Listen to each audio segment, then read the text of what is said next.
नमस्कार दोस्तों, राधे राधे। प्रेम से बोलिए माता रानी की जय। आज हम दुर्गा सप्तशती अध्याय 6 की कथा सुनेंगे। इस कथा में महर्षि मेधा ने कहा, देवी की बात सुनकर दूत क्रोध में भरा हुआ वहां से असुरेंद्र के पास पहुंचा और सारा वृत्तांत उसे कह सुनाया। दूत की बात सुनकर असुरेंद्र के क्रोध का पारावार न रहा और उसने अपने सेनापति धूम्रलोचन से कहा, धूम्रलोचन, तुम अपनी सेना सहित शीघ्र जाओ और उस दुष्टा के केशों को पकड़कर उसे घसीटता हुआ यहाँ ले आओ। यदि उसकी रक्षा के लिए कोई दूसरा खड़ा हो, चाहे वह देवता, यक्ष अथवा गंधर्व ही क्यों न हो, उसको तुम अवश्य ही मार डालना।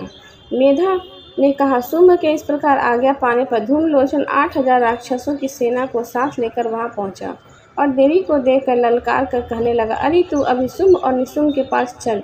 यदि तू प्रसन्नतापूर्वक मेरे साथ न चलेगी तो मैं तेरे केसों को पकड़कर घसीटता हुआ तुझे ले चलूँगा। देवी बोली, असुंदर का भेजा हुआ तेरे जैसा बलवान यदि बलपूर्वक मुझे ले जावेगा तो ऐसी दशा में मैं तुम्हारा क्या ही कर सकती हूँ। महर्षि मेधा ने कहा। ऐसा कहने पर धूम्रलोचन उसकी ओर लपका, किंतु देवी ने उसे अपनी हुंकार से भस्म कर डाला। यह देखकर असुर सेना क्रोध होकर देवी की ओर बढ़ने लगे, परंतु अंबिका ने उन पर तीखे बाणों, शक्तियों तथा फरसों की वर्षा आरंभ कर दी। इतने में देवी का वाहन भी अपने ग्रीवा के बालों को झटकता हुआ और बड़ा भारी शब्द करता हुआ असुर सेना पर कूद पड़ा।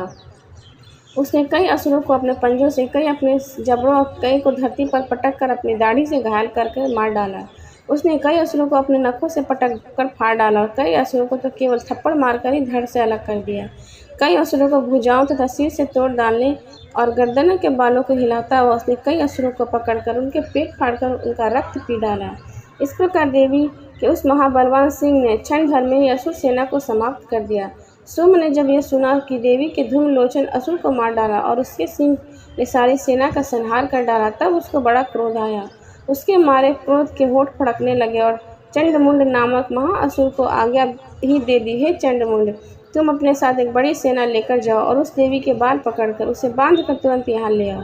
यदि उसको यहाँ लाने में किसी प्रकार का संदेह हो तो अपनी सेना सहित उसे लड़ते हुए उसको मार डालो और जब वो दुष्टा और उसका सिंह दोनों मारे जावे तब भी उसको बांध कर यहाँ लाना। अब सुनिए 7वें अध्याय का पाठ। तब महर्षि मेधा ने कहा, दैत्यराज की आज्ञा पाकर चंड और मुंड चतुर्गिनी सेना के साथ लेकर हथियार उठाए हुए देवी से लड़ने के लिए चल दी। हिमालय पर्वत पर पहुंचकर उन्होंने मुस्कुराती हुई देवी जो सिंह पर बैठी हुई थी, जब असुर उनको पकड़ने के लिए तलवार लेकर उनकी ओर बढ़े, तब अंबिका को उन पर बड़ा क्रोध आया और क्रोध के मारे उनका मुख लाल पड़ गया, उनके भ्रुकुटी चढ़ गए और उनके ललाट में अत्यंत भयंकर तथा अत्यंत विषित मुख वाली लाल आंखों वाली काली प्रकट हुई, जो कि अपने हाथों में तलवार और पास लिए हुए थी। वह विचित्र खड्ग धारण किए हुए थे तथा चित्र के चर्म की साड़ी एवं नरमुंडों की माला पहन रखी थी। उसका मांस सूखा हुआ था और शरीर केवल हड्डियों का ढांचा था, जिससे और डरावनी प्रतीत होती थी, जो भयंकर शब्दों से दिशाओं को पूर्ण कर रही थी। वह असुर सेना पर टूट पड़ी, दैत्यों का क्षण भर भक्षण करने लगी। वह राक्षसों का अंशुधारी महावतों हाथियों पर सवार योद्धाओं और घंटा सहित हाथियों को एक एक करके पकड़ पकड़ कर अपने मुंह में डाल रही थी। इस प्रकार वह घोड़े, रथों और सारथियों रथों में बैठे सैनिकों को मुंह में डालकर भयानक रूप से चबा रही थी। वह देखकर देवी किसी के केस पकड़कर, किसी के पैरों में दबाकर, किसी दैत्य को छाती में मसल कर मार रही थी। वह देवी दैत्यों को छोड़े हुए बड़े बड़े अस्त्र शस्त्रों को मुंह में पकड़कर और क्रोध में भरकर उनके दांतों को पीस रही थी। उन्होंने कई बड़े बड़े अस्त्र शस्त्रों सहित असुर भक्षण कर डाले, कितनों को रौंद डाला और कितने उसकी मार के मारे भाग गए।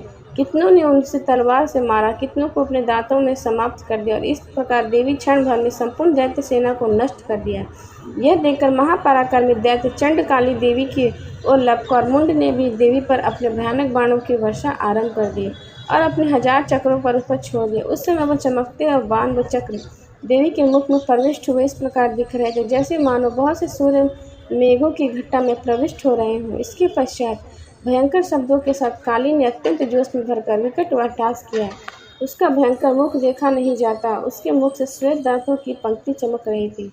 फिर उसने तलवार हाथ में लेकर शब्द कहकर चंड के ऊपर आक्रमण किया और उसके केस पकड़कर उसका सिर काटकर अलग कर उसका अंत कर दिया। चंड को मरा हुआ देखकर मुंड देवी की ओर लपका, परंतु देवी ने क्रोध में भरे उस तलवार से यमलोक पहुंचा दिए। चंड और मुंड को मरा हुआ देखकर उसकी बाकी बची हुई सेना भयपूर्वक वहां से भाग गई। इसके पश्चात काली चंड और मुंड के कटे हुए सिरों को लेकर चंडिका के पास गई और प्रचंड अट्टहास के साथ कहने लगी, हे देवी, चंड और मुंड, हम 2 महादैत्यों को मारकर तुम्हें मैंने भेंट किया है। अब शुंभ और निशुंभ का तुम स्वयं ही वध करना।